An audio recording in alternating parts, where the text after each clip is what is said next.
Welcome to Things You Might Not Have Heard. Come to you from the Conversation Project, your home for headline news, information, and pop culture references that are worth chatting about. And today, a bit of a confession. A lot of confessions lately, but today there's a lot of news going on out there, and we've actually did some swaps last minute to put in some of the more relevant news, the breaking news today, if you will, as we prepared for you for this one live, coming down to you at 5:30 a.m. Central Time on the 10th of October, 2025. But what is in the deal is a lot of not so much corrections or mea culpas, but updates, if you will. We have updates on the Super Bowl halftime shows. We have updates on the second decision and the Nobel Peace Prize. And spoiler alert, did not go to Trump because we're not talking about Trump. We'll talk about why we're not talking about Trump when we talk about Nobel Peace Prize and who actually won and going forward. And yes, we have this beautiful picture of Charlie Kirk and his wife Erica walking through the studios or some event at Turning Point USA, and they are the tease for the first story. But how do we get these stories? You help us pick them by going to our feeds and engaging in stories we post every 50 minutes or so on Facebook and on X. So we get the most response from you guys and make even this monologue a dialogue that's a conversation. And so follow us on the feeds, number one. Also, just stop by our website and see what we have going on. This is theconversationproject.com, so you can find us there online. This is theconversationproject.com. We are there online for you there as well. And of course, stop by for sponsorship information and for partnership information. And check out our spotlight sponsor for today and other sponsors. But today we're spotlighting Ground News for Better News. We'll talk about them in a moment. So we've did a very long open. So let's get into the actual meat and potatoes of the news. These are 8 stories that you helped us curate as 8 stories worthy of talking about, with some interjections of things we're not talking about because that happened a lot today.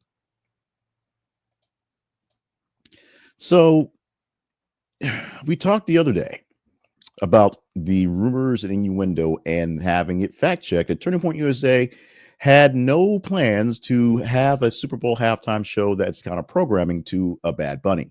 Well, today we're going to tell you that Turning Point USA says it will stage an all-American halftime show to counter NFL's official Bad Bunny set at Super Bowl LX.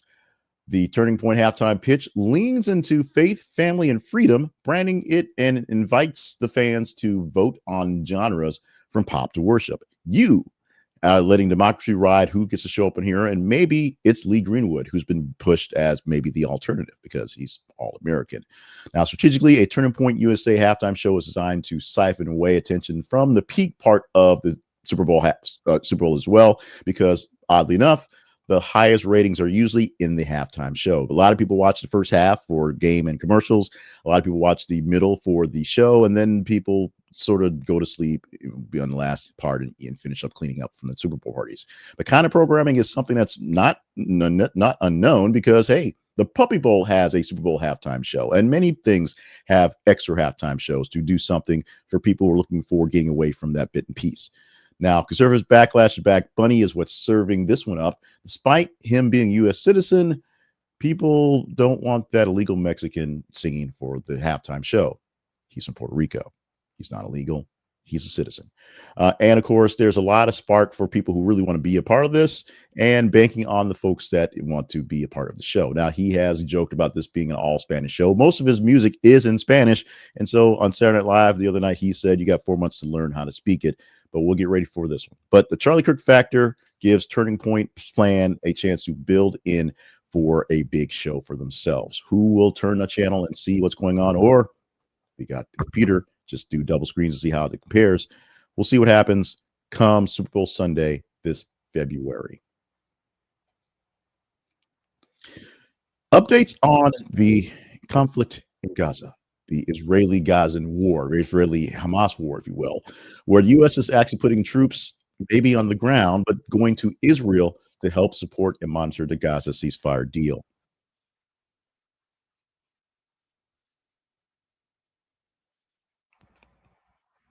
Pentagon is actually deploying about 200 forces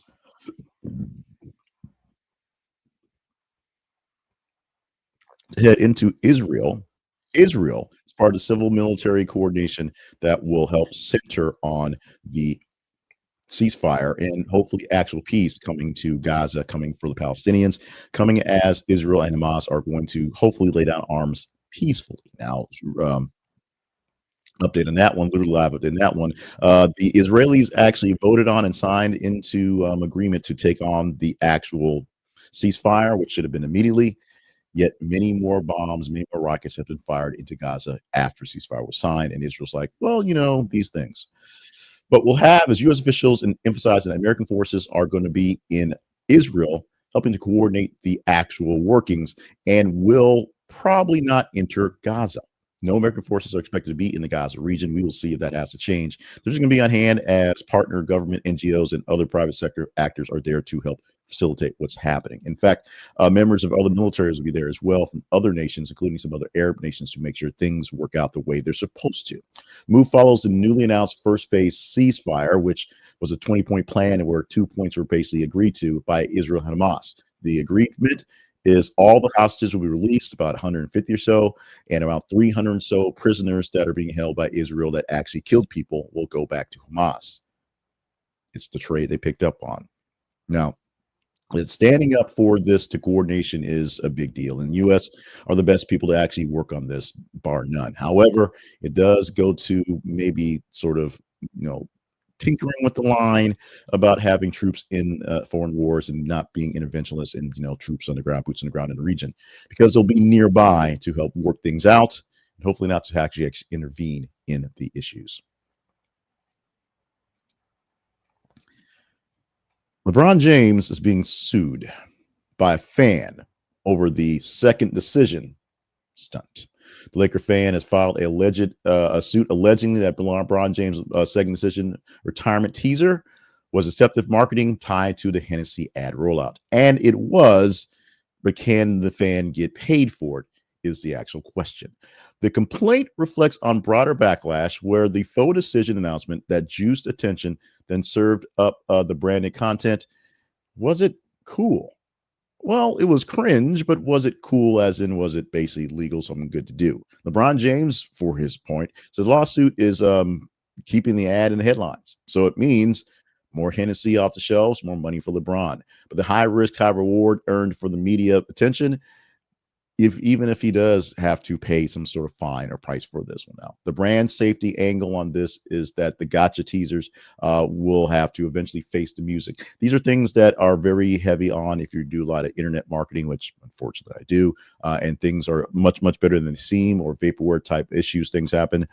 These are things that people deal with every single day. People like LeBron James usually don't get these sort of things because most of the times the joke is caught before the joke comes out there. And the other part of this is it's probably a frivolous lawsuit and will probably be thrown out anyway, because once the joke was out, the joke was out. And people hopefully should be smart enough to know to buy not Hennessy if they don't like LeBron James. It's their choice.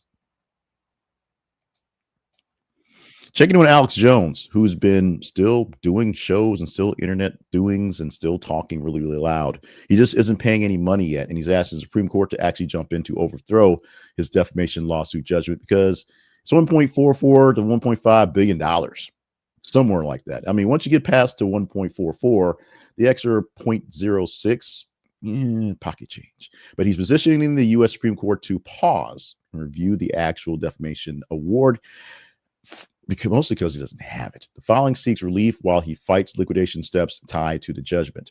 Jones argues that the due process and damages excessive claims. It's not fair. Lower courts repeatedly rejected similar arguments, saying, oh, no, it's fair. It's there. Go pay it. Figure it out. Now, unless this SCOTUS says that they have to enforcement, or unless they basically say they don't have to enforce it, the collection efforts will keep going forward. They'll keep pushing for collection to whatever until they get to 1.5 billion, which may never happen for Alex Jones. He's a guy with many means, but a whole lot of being mean is offering less means right now. And those means aren't adding up to 1.5 bill. The takeaway from a media standpoint for what we see right here, this is a stress test for how punitive damages are going to work for modern defamation. Now, this will not really help the guy suing LeBron James for Hennessy ads, because that's a different sort of level, but this is something that could be a big deal for folks who get really caught in defamation lawsuits on really big deals in the future. Before we get to the future, let's get to a bit of a pause right now, talk about right now, if you will, because right now it'd be great if you were to like if you're watching this live or not live because it's still rolling right now. Like the video you're watching right now. And it's be great if it's on YouTube because YouTube is where we're getting all of our big responses. We are monetized there, so it helps us not ask for other stuff from you. Also on Facebook and X, where we'll ask you to check us out every couple hours to see what stories are also kind of cool there. And throw some ads there as well. But we have ads. We have to have ads. If you're liking what you're seeing and know other people who might like as well, share it with those like-minded folks so maybe they'll join in on the fun. What we're looking for is engagement. The more likes and more shares, the more I see that I'm doing a good job and I should do more of these things, or doing a bad job and should do less of these things. And the algorithms will say, hey, he's doing a good job. You should check this out to go bigger, grow larger, go more conversational, if you will. And if you're not getting this directly into your feeds because you're not subscribed, it's pretty simple. Subscribe so you get this in your feed, whether it's on YouTube, X, or Facebook, or all three would be awesome. You can also subscribe to our email newsletter. You go to our website and find out about that one and other sites, including pod site, audio pod site states, and there's a podcast thing on YouTube as well. You can get it as well. So we take good care of you, and hopefully you'll want to take good care of us. Like, share, and subscribe so we can keep on keeping on around the Conversation Project. This spot, the number 5 story, was holding the story of Donald Trump going to Walter Reed for what was just a pretty much a typical little checkup, which aren't typical checkups when you're that old. Now, this is not his annual physical. This is just checking up on stuff and some, I guess, with the rumors and innuendo, it's public knowledge, or it should be knowledge that he's on the schedule to go to Walter Reed for a bit of a checkup because we need to know those things. But as I was wrapping up, getting things lined up, the Nobel Peace Prize announcement came out. And as expected, because of timing, it's not Donald J. Trump, the president of the United States, for all the hard work in fixing 9 wars, 7 of those we can't figure out where they are. Maria Corina Machado is your winner for the 2025 Nobel Peace Prize. The Norwegian Nobel Committee actually awarded it to Maria Corina Machado, and the Venezuelan operation leader for, quote, her brave and committed, unquote, fight for democracy and the rights of oppressors. Of repressions, the right of the oppressed, if you will. The committee citations highlights her role rallying civil society, documenting abuses, and pressing for free elections in Argentina, which hadn't happened. In fact, Venezuela, which hasn't happened. In fact, she was going to run for office, but the government sort of pushed it away. She backed a person who was going to kind of be in her stead. They didn't win, and now she is in hiding, which means she will not be attending the ceremony to receive her prize, and the money goes along with it in person. One believes she's still hiding in Venezuela. She's not too far away, but far away enough that no one can find her. She's not been seen for quite some time. Selection actually lands on a lot of issues that are pretty prevalent going forward. There are hundreds of names that are submitted for each prize, and the Peace Prize notwithstanding. And of course, Donald Trump's name was probably actually submitted in there, but we don't know because the secrecy around who is in the running. About 5 names essentially come out in the top end to be who could get it. But we don't know who those names are. We don't know how close Donald Trump actually was. And as many commentators have been saying all morning, although he is pushing to end some conflicts, which is a great thing, and major conflicts, the stuff he's doing at home is akin to wars on his own people, and they sort of balance out. Because of strange things in my schedule last night, I got a chance to actually watch the game, all the game last night, Thursday Night Football, and got to see some amazing action with Cam Skattebo. Put that in your fantasy draft next year because you probably missed him this year. Scores 3 touchdowns with Jaxson Dart as the rookie quarterback of the Giants, and they lead the team to a win, big one, over the Eagles 34-17. The Giants throttled the Eagles behind Skattebo's 3 touchdowns and a clean vertical passing day from one Jaxson Dart. New York controlled early downs and red zone trips. Philadelphia settled for field goals and stalled in the 3rd quarter. At that point, they could get no offense. Nothing happened at all. The box scores reads like a template win, explosive plays, turnover margins, and situational defense going there. Now, here's the storyline that the NFC East has with this one. The Giants and the Skattebo Dart combo are going to be a big deal rolling through as they face other big-time defenses going forward. Brian Dabo's offense for the Giants are holding up fairly well so far this season. And statement wins, if you will, for the Giants, and, a statement loss, if you will, for the Eagles.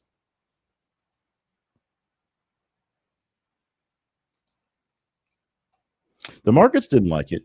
But some people were kind of keened up on Ferrari's new first ever fully electric supercar. They pulled the curtain on the Electrica in-house model motors. It's got an 800V battery and production chassis, and no exterior shown, just the outside with the suicide doors. The first Ferrari EV targets 0 to 60 in under 2.5 seconds and greater than 300 miles of distance on European cycles, if you will, with the bespoke sound system and channeling powertrain to get you through the day because you got to have sound if you're riding in a Ferrari, baby.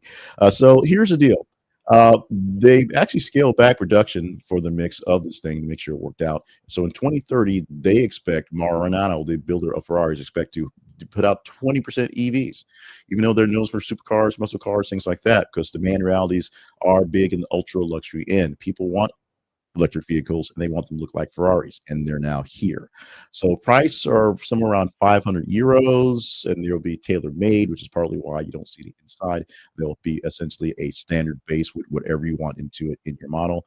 Transportation for the Auto Beat will tell you that Ferraris is selling emotion first, and then second electrons. But the big deal is the markets didn't like it very much. Ferrari lost.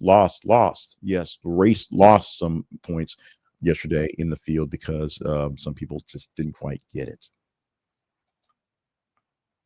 And the rumors have been affiliated where this a survivor contestant was actually rushed to the hospital after a venomous snake bite on the set. Jeff Probst said the contestant named Jake Latimer, that guy there in the picture, was medically evacuated after venomous sea snake bit him during the filming of the show.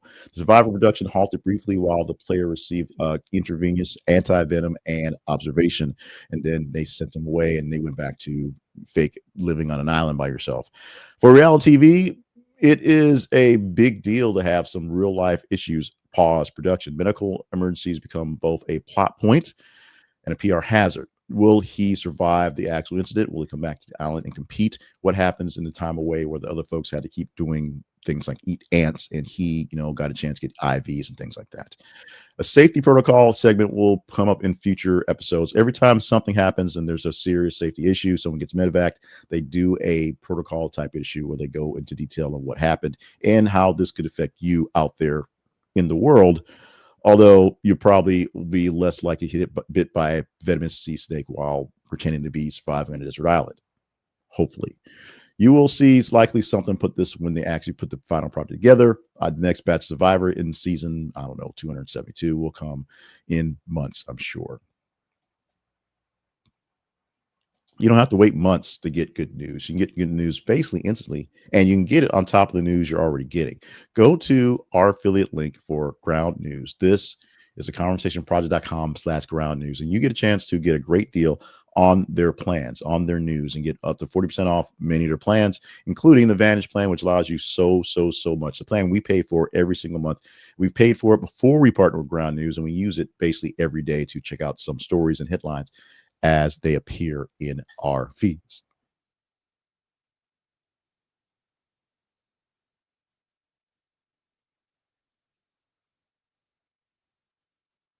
What does ground news mean for you? It means a deeper dive into news coverage and how it's coverage, and most importantly, who is covering it. It gives you details on how the stories are being produced and if they're being more produced for right leaning outlets or left leaning outlets, and how exactly they're being said, how exactly they're being presented. And with the blind spot features, which is part of the Vantage plan, you can see what stories are being exclusively overpushed by what sides. The Blues may want you to see something that's really mean to Donald Trump.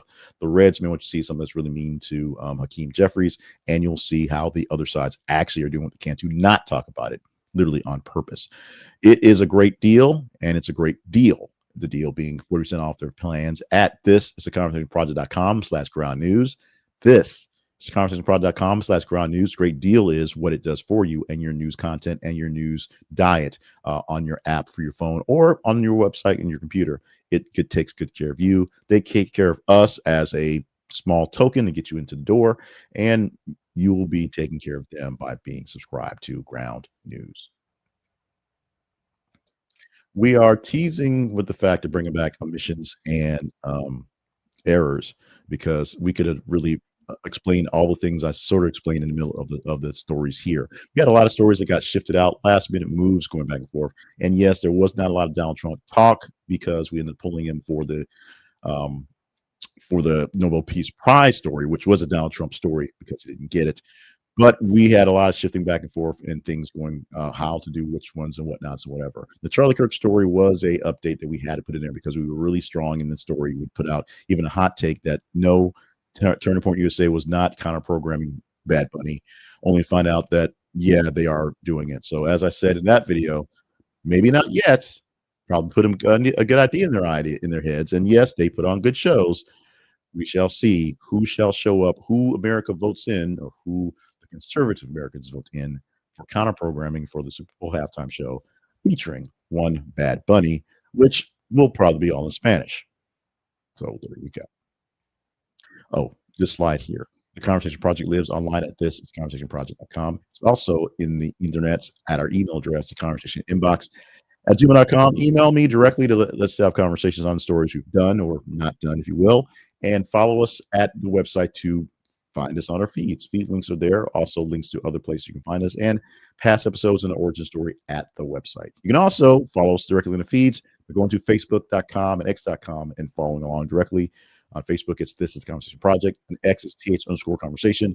We post this video here live. So you're watching me live there. That's there. Hi, everybody. We also post the actual news stories across those two platforms, give you a chance to engage them. You hit the emoji you like to engage in it, and I get enough likes or hearts or crunchy faces, and we know that's a story we should consider putting up here. 8 stories Tuesday through Friday, 10 stories on Monday to see what stories you might not have heard. A good mix of the main headlines that are being told that I'm clicking right now, talking about the Laker fans suing LeBron James over second such an ad here on CNN, and a bot right there with the lawyers, or stories that kind of get missed out there, like the story the other day about the woman who got shot in the head from a altercation that started with someone not saying thank you when you open the door. Those things happen. Those things become larger things in time, and we like to get in on the ground floor on those, no pun intended. So thank you for that one. Follow us on our feeds to keep us up to date and keep us legal. And email me with your comments to see which stories we should have done instead. Wrapping up for this Friday is October the 10th, 2025. Thank you so much for being with us for this week. Full week of stories, full week of headlines, full week of stuff. We're good. We're doing good this week. And hopefully you've done good as well. We are almost through 10th month of the 12-month year, and we're almost halfway there. 2025 and all years seem to fly by once you get towards the end of it. We'll see how we finish up strong. We thank you so much for all the love and support you've been giving to us on YouTube lately as we are growing by leaps and bounds. We've grown by almost 100 subscribers in the past week, and that is amazing. We'd like to hopefully keep that pace up, which means I need your input for the things I need to do to keep that pace up, to keep you guys engaged. It's that simple. Love you. Mean it. Have a great weekend. We will see you come Monday.